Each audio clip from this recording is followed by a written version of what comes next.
আমার আজকের রেসিপি গোলাপ জামুন মিষ্টি।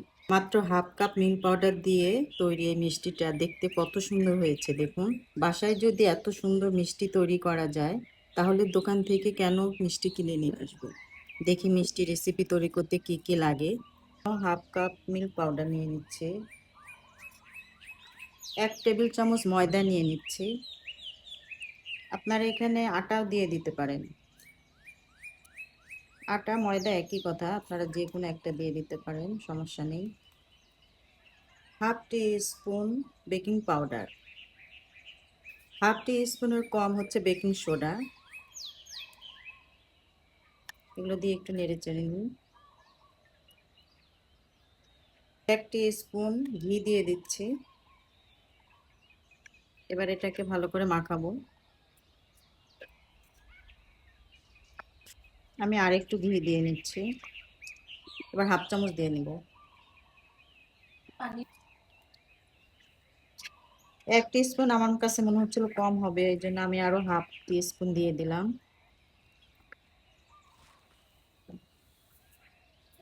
এবার হচ্ছে আমি এখানে একটা ডিম নিয়ে নিয়েছি।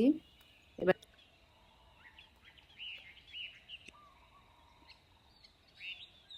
এবার আমি একটু একটু করে দিয়ে মিল্ক পাউডারটা মাখিয়ে নেব।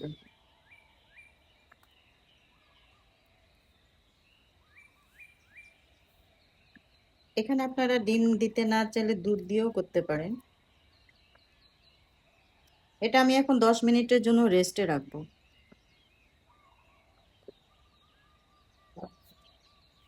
10 মিনিট পর আমি ফিরে আসলাম। দেখি আমার ডোটার কি অবস্থা। সুন্দরভাবে সেট হয়ে গিয়েছে, দেখেন একটু হাতে লাগতেছে না। আমি হাতে এখনো ঘি দেইনি। আমি হচ্ছে একটা ডিম থেকে এইটুকুন ডিম বেঁচে গিয়েছিল, আমি এটা দেখাতে ভুলে গিয়েছিলাম।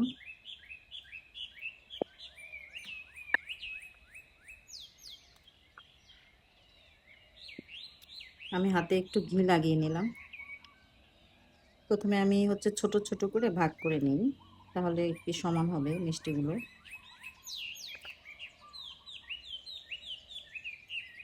এবার আমি মিষ্টি শেপ দিয়ে নিয়ে নিচ্ছি।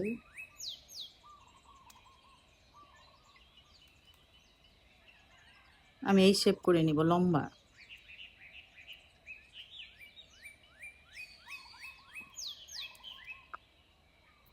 আমার সবগুলো মিষ্টি বানানো শেষ। এবার আমি এগুলো হচ্ছে চুলাতে নিয়ে যাচ্ছি ভাজার জন্য। শিরার জন্য 1 কাপ চিনি দিয়ে নিচ্ছি।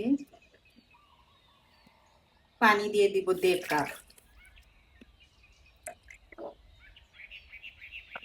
এটা শুধু চিনিটা গলে যাওয়া পর্যন্ত আমরা অপেক্ষা করব। চিনিটা গলে গেলে নামিয়ে ফেলবো। আপনারা এলাচ দিয়ে দিতে পারেন, কিন্তু আমি এলাচ দিব না। আমার এলাচের চেয়ে আমার হচ্ছে গোলাপ জল যেটা আছে এই সেন্টটা বেশি ভালো লাগে মিষ্টি জাতীয় খাবার। তো আমি এটা পরে দিব এখন। আমার চিনিটা ভালোভাবে গলে গেছে, এটা হয়ে গিয়েছে। এবার আমি এটা নামিয়ে ফেলবো। প্যানে আমি হচ্ছে তেল গরম করতে দিয়েছি। তেলটা হালকা গরম হয়ে গিয়েছে। তেলটা বেশি গরম করা যাবে না, অল্প গরম তেলে মিষ্টিগুলো এবার ছেড়ে দিয়ে দেব। একদম লো হিটে মিষ্টিগুলো ভাজতে হবে। এবার মিষ্টিগুলো আমি একটু উল্টে দিই। মিষ্টিগুলো ফুলে টাপা টাপা হয়ে যাচ্ছে।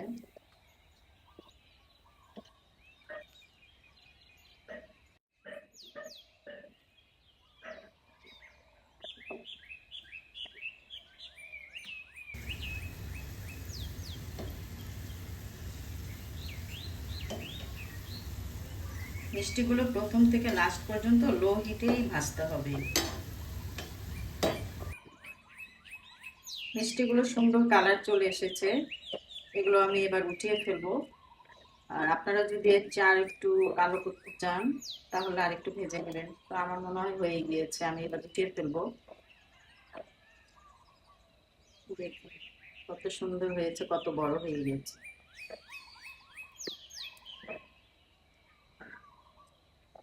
এবার আমি চিনি শিরার ভিতরে মিষ্টিগুলো দিয়ে দিব। তার আগে হচ্ছে শিরাটা একটু গরম করে নিই, অনেকটাই ঠান্ডা হয়ে গিয়েছে আর মিষ্টিগুলো আমার ঠান্ডা হয়ে গিয়েছে। এবার চিনি শিরার মধ্যে দিয়ে দিচ্ছি।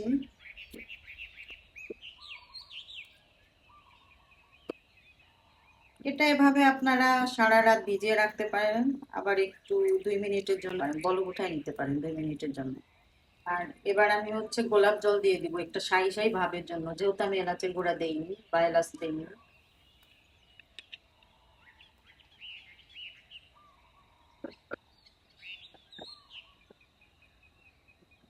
আর জাল দিব না, আমি 2 মিনিটের মতো হয়ে গিয়েছে, বলকও ভালোভাবে উঠে এসেছে।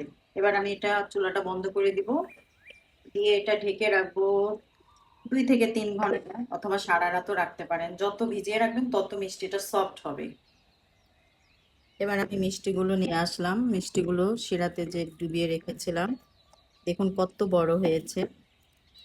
মাশাআল্লাহ অনেক বড় হয়ে গেছে, ফুলে গেছে, কত সুন্দর লাগতেছে মিষ্টিগুলো দেখতে। হাফ কাপ মিল্ক পাউডার দিয়ে কতগুলো মিষ্টি হয়েছে, অনেক বড় বড় মিষ্টি হয়েছে।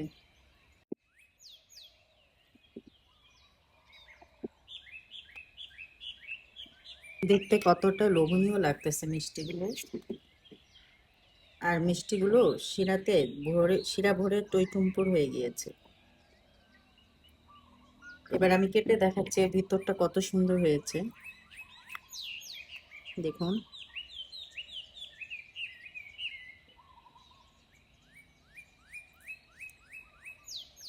দেখুন কতটা সফট এবং নরম হয়েছে। যদি আমার আজকের এই রেসিপিটি ভালো লাগে, মিষ্টি রেসিপি, তো হচ্ছে আপনারা লাইক দিবেন, কমেন্ট করবেন, সাবস্ক্রাইব করে আমার পাশে থাকবেন। সবাইকে ধন্যবাদ।